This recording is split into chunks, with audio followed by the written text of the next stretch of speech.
Good morning, everybody. Welcome to Frontier Mentality. It is a balming 35 degrees outside, and I must be a little bit cray-cray, but I just finished putting a load of wood in the house and got another wheelbarrow load to go into it for tonight.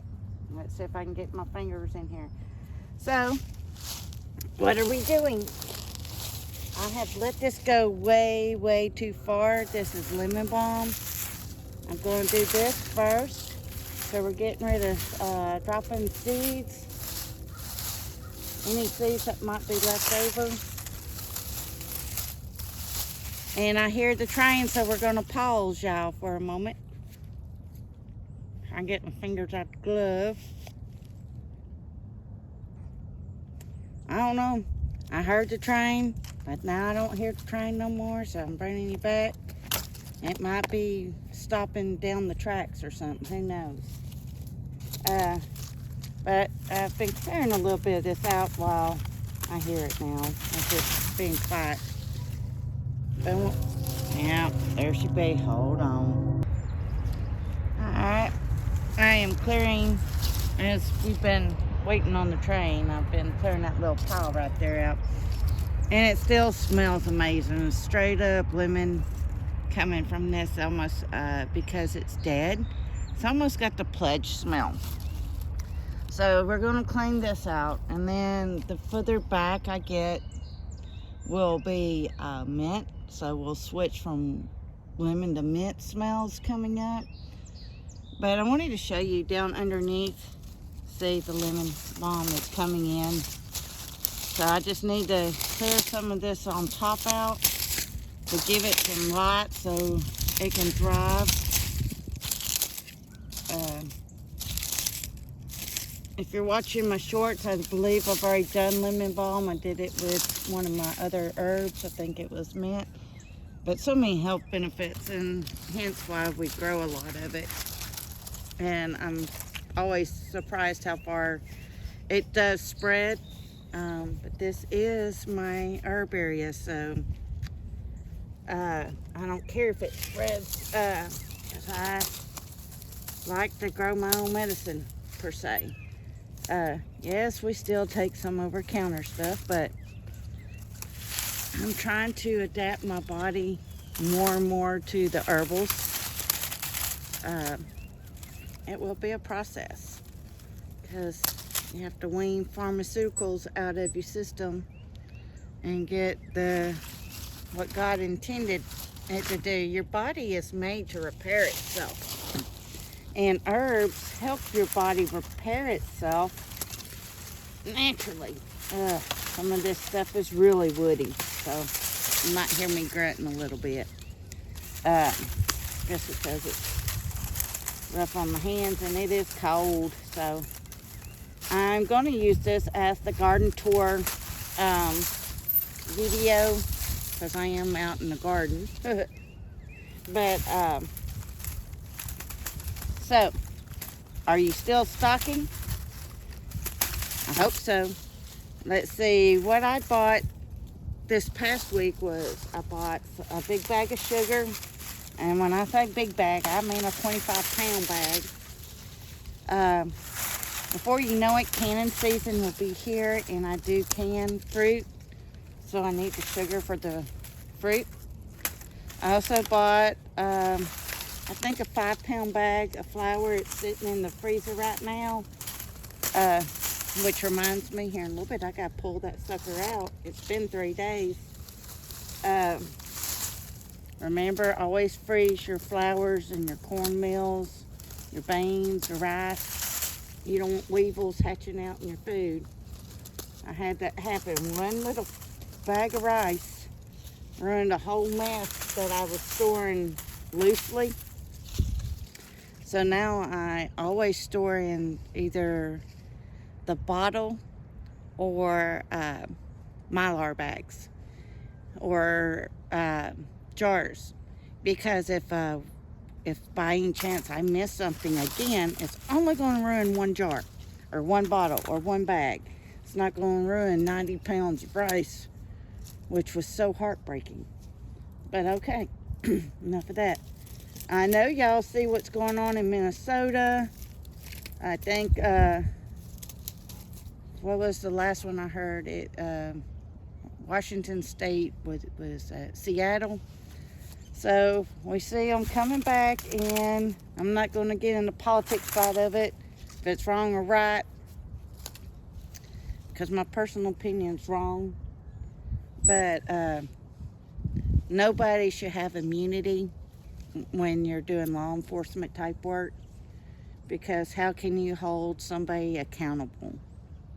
You know, we all have to be held accountable. Even our Lord and our Savior holds us accountable to our sins, and you're judged by the law of the Bible. So it's just sometimes best to learn what that entails and what that means for you. And that's everybody's own journey that you get to walk on for yourself and learn. But anywho, so we see craziness going, right? So what do we do? Well, I don't want to be out in that mess. We went to a bigger city this weekend, and everything was fine. Nothing crazy going on, but we went out and piddled and shopped around a little bit. But I know bigger cities are having more of this happening. So with that being said, we need to go. Right now is a great time for stocking your cans again. Do 5 beans. I mean, if you don't want dried beans because you're not canning yourself, then you need 5 cans of beans that you will eat. So if you like black beans, refried beans, navy beans, kidney beans, whatever bean you like, buy 5 this week. And then next week, buy 5 vegetables in cans. I had a friend re-ask me, Michelle, how long is canned goods good for? Spoiler alert, they're good for 10 years as long as they're not dented, rusted, or bloated. Now, I would say fruit, because it's a little higher acid. Those are the ones you really have to watch for, and I would say at least 5 years on the fruit. But if your cans are still, like I said, not rusted, bloated, or dent, then just keep an eye on them. So what I do when I buy canned goods, I write down the date I bought them with a Sharpie. So let's say this week, I would put January 2026 on it. I don't have to put the day. I just know the month and the year. And those are the ones I can keep an eye on and work my way through my stocking. So like my flour. Once I freeze my flour and my cornmeal, I have had it last me successfully for up to 7 years without the smell going or without anything being bad in it. So you can store it. How would you store it if you're wanting to do really long term? For cornmeal, you buy dry corn. It's mostly your popcorns. You can buy huge bags. I think they're 50-pound bag of movie popcorn. That's no butter, no nothing. It's just your kernels that you're buying. Then you would have a hand cranked or a grain mill, and you can grind it up, add a little flour to it, and you've got your cornmeal. Now, if you're wanting to do wheat, it's called wheat berries. Wheat berries also have a forever shelf life like your white rice. Same thing, you just need a hand, you crank grind mill or a powered grind mill. I chose to get the one that you can hand crank, because what if I need bread and for some reason it's during the middle of a storm and the power goes out? Well, it takes bread almost all day to rise, and or you can use the other yeast and let it rise within a couple hours, but I can still cook that outside if I had to. So I'm just trying to give you ideas and options.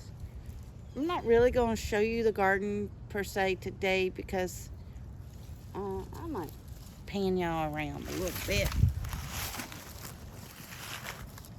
Everything is quite frozen, just a tad of frost on everything, but nothing major. It all still just looks green and healthy, so I'm not going to really do that walk today, because it is cold and I need to get this done. Alright, so remember, 5 cans of vegetables and beans. Next week, 5 cans of fruit. The next week, we're going to do soup. Now, if you prefer to get soups, then you get whatever soup you like. The soups have a bit of protein in them. Well, probably not Campbell's, but the others. So, judge how you want to do that. If you're looking for good meat products that are in a can, Keystone has real meat in their cans. You can order them on Amazon, you can order them at Walmart, or you can find them at Walmart. Then you have your tuna, your salmon, your mackerel. If you want to do the old Spam route, if you don't eat pork, they do have a turkey Spam now. So do your homework, figure out what you want, figure out what you can physically eat, because low sodium in a can is doable. So you can do that and it will last just as long. Alright everybody, please stay safe, please get ready, and please get prepared. Frontier Mentality signing out. Little chipmunk.